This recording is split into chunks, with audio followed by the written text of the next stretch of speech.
faut comprendre que la spécialisation, c'est une arme marketing. On va commencer déjà, premièrement par ici, on va faire tous les trucs.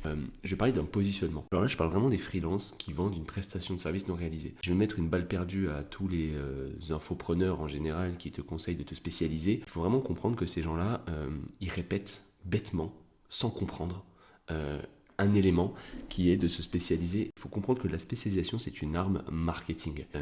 Idéalement, tu n'es pas spécialisé.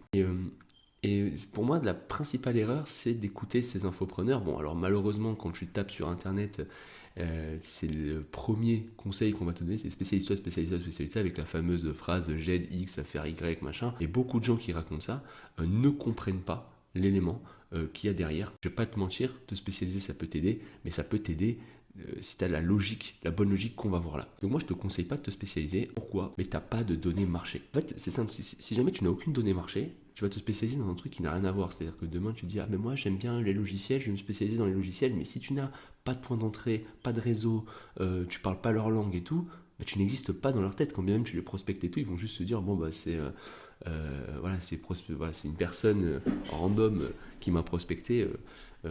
Je ne lui accorde pas de crédit parce que tu ne parles pas leur langue. Tu n'es pas de la tribu, disons. Donc tant que tu n'as pas de clients, tu n'as pas de feedback, tu n'as pas de niche pertinente, et c'est pas grave parce que tu n'as absolument pas besoin d'être spécialisé.